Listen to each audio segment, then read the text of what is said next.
Sir Pawan Kalyan గారు చిత్తూరు జిల్లా రైతుల కోసం అని చెప్పేసి కర్ణాటక వెళ్ళారు సార్. అంటే చిత్తూరు జిల్లా రైతులు ఏమవుతుందంటే ఏనుగులు ఎక్కువగా దాడులు చేస్తున్నాయి. సో ఆ మొత్తం ప్రాంతంలో కూడా అందుకని చెప్పేసి ఏనుగుల్ని తరమడానికి కుంకి ఏనుగులు అవసరం అవుతాయి. అవి కర్ణాటకలో ఎక్కువగా ఉంటాయి కాబట్టి అక్కడ మంత్రులతో మాట్లాడితే వాటిని కొన్ని తీసుకొచ్చి ఏనుగుల్ని తరమవచ్చు అన్న ఒక ఆలోచనతోటి అక్కడ మీటింగ్ ఏర్పాటు చేసుకున్నారు సార్. అయితే పవన్ కళ్యాణ్ గారు అక్కడ మీటింగ్ అయిపోయిన తర్వాత ఒక ప్రెస్ మీట్లో మాట్లాడుతూ ఒకప్పుడు సినిమాల్లో అడవుల్ని కాపాడేందుకు హీరోలు ఎంతో పాటలు పడేవారు. ఇప్పుడు ఏమైపోయింది అంటే గొడ్డలు పట్టుకొని స్మగ్లింగ్ చేయడం కూడా హీరోయిజం అయిపోయింది అన్నట్టుగా ఒక కామెంట్ చేశారు సార్. ఇప్పుడు ఇది ఒక చర్చకైతే దారితీసింది సార్. పవన్ కళ్యాణ్ గారు ఇండైరెక్ట్ గా అల్లు అర్జున్ గారు పుష్ప సినిమా పైన కామెంట్ చేశారా అని చెప్పేసి కూడా మాట్లాడుకుంటున్నారు సార్. మరి మీరు ఏ విధంగా చూస్తారు సార్ దీన్ని? ఇప్పుడు మనకి ప్రధానంగా మనం ఎప్రిషియేట్ చేయవలసింది ఏంటంటే పవన్ కళ్యాణ్ని రైతులు బాగోగులు చూసుకుంటా ఉన్నాడు. ఆ రైతులు బాగోగులు చూసుకోవాల్సిన బాధ్యత తనది. తర్వాత పర్యావరణం కూడా ఆయనకు అప్పగించిన శాఖల్లో ఒక శాఖ. దీని నిమిత్తం ఈయన అంత ఫాస్ట్గా వెళ్తా అనుకోలేదు. వెళ్ళడం చాలా అభినందన. కారులో మార్నింగ్ విజువల్స్ కనిపించాడు, మాట్లాడారు. మాట్లాడిన తర్వాత వాళ్ళిద్దరి మధ్య ఆ ఏనుగుల్ని తరిమేందుకు కుంఫు ఏనుగులు అని చెప్పి దాటి పేరుందట, అవి కావాలట, అవి బెంగళూరులో ఉన్నాయట. వాటిని తరలించుకురావడానికి ఈయన చర్చలు జరిపారు. అసలు వాస్తవంగా మనకి కూడా శ్రీకాకుళం, అక్కడ ఉన్న రాజాం, ఆ ప్రాంతాల్లో ఏనుగులు ఊళ్ళల్లోకి వచ్చేస్తాయి. ఊళ్ళలోకి వచ్చి చెరకు తోట వేస్తాయి, నాశనం చేస్తాయి. ఇలాంటి కొన్ని ఉన్నాయి. ఆ తోటలను మాత్రం వేసినట్టయితే ఎక్కడి నుంచి పసిగడతాయో మొత్తం తోటను నాశనం చేసేస్తాయి. ఊళ్ళోకి వచ్చినట్టయితే ఏనుగులు కొంతవరకు ప్రమాదకరం కూడా ఆ ఏనుగుల వల్ల. అందువల్ల మాట్లాడాడు. మాట్లాడినంత తగిన నిర్ణయం తీసుకుంటామని చెప్పేసి వాళ్ళు చెప్పడం జరిగింది, మన వాళ్ళు కూడా ఒప్పుకోవడం జరిగింది. ఇక్కడ మనం ఎవరేమనుకున్నప్పుడు కూడా చంద్రబాబు నాయుడిని మెచ్చుకోవాలి. ఇటువంటి ప్రధానమైన చర్చలకి పవన్ కళ్యాణ్ని అలౌ చేయడం మాత్రం ఆయన పెద్ద మనసును చాటుతుంది. ఎందుకంటే ఒక రాష్ట్రంతో డీలింగ్ కదా అది, అంత తొందరగా ఎవరు అప్పగించరు. కానీ నా బదులుగా నువ్వు వెళ్ళావంటే ఆయనకి ఎంత గౌరవం ఉందో ఈయనకి అంతే గౌరవం ఇవ్వాలని అక్కడ చెప్పుకుంటాడు.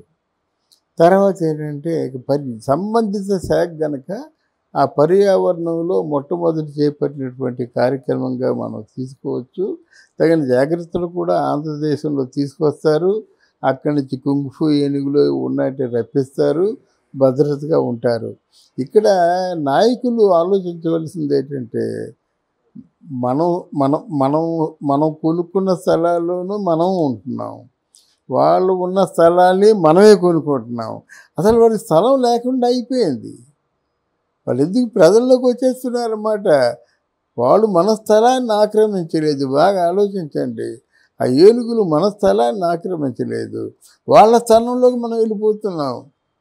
అంతకుముందు అది నిజంగా దిట్టమైన అడవుల్లో ఎలా బతికాయో, స్వేచ్ఛగా బతికాయి, కావలసినవి తినేయి, హాయిగా ఉండేవి. మనుషులు కనిపిస్తున్నారంటే వణికిపోతున్నాయి అన్నమాట. అది తొండంతో బుద్ధి చెప్తుంది, మనం రైఫిల్తో బుద్ధి చెప్తున్నాం. 4 రౌండ్లు కాల్ చేసేసరికి అవుట్ ఏనుగు. మానవ మేధస్సు గొప్పది కదా. ఇప్పుడు ఒంటరిగా వచ్చినట్టయితే సింహాన్నైనా విసిరి కొట్టేస్తుంది. కానీ ఈ వెపన్స్ వాడడం వల్ల ఈ నిరాధారంగా చనిపోతున్నాయన్నమాట. ఆ బాధ కూడా పవన్ కళ్యాణ్ గారికి ఎక్కువగా ఉంది. ఈ సందర్భంగా ఆయన మాట్లాడుతూ ఏంటంటే కొన్ని విషయాలు బాగా చెప్పాడు, మనం కూడా చెప్పుకోవాలి. అసలు అశోకుడు చెట్లు నాటించినట్టయితే ఇప్పుడు ఈ రాజకీయ నాయకులు దారిట వస్తుంటే మొక్కలు కొట్టేస్తున్నారు.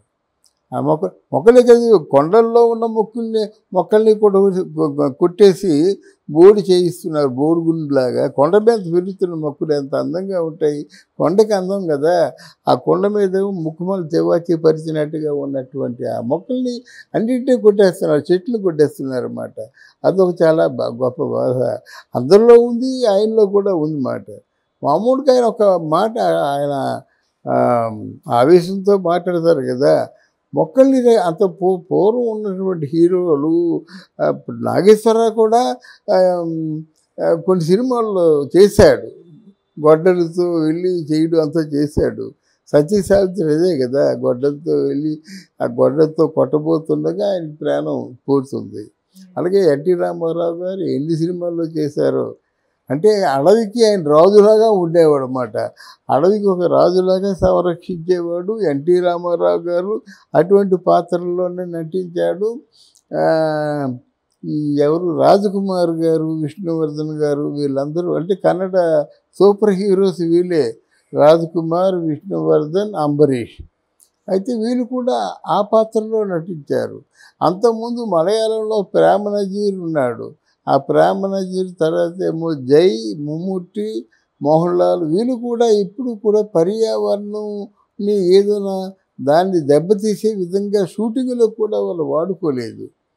ఆ మాట ఊటంకిస్తూ ఇటువంటిది ఈరోజు హీరోలు గొడ్డలు పట్టుకొని నిర్దాక్షిణ్యంగా, అంటే ఏమిటి, స్మగ్లర్స్ లాగా అడవులు నరికేస్తున్నారు, మరి ఇది ఎక్కడ న్యాయం అనే విధంగా బాధపడ్డాడన్నమాట.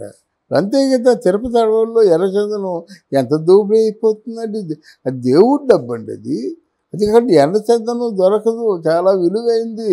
ఈ ఎర్రచందనం అమెరికా కానీ ఫారిన్ కంట్రీస్ ఎక్స్పోర్ట్ చేస్తే కొన్ని వందల వేల కోట్ల రూపాయలు రాబడి వస్తుందన్నమాట.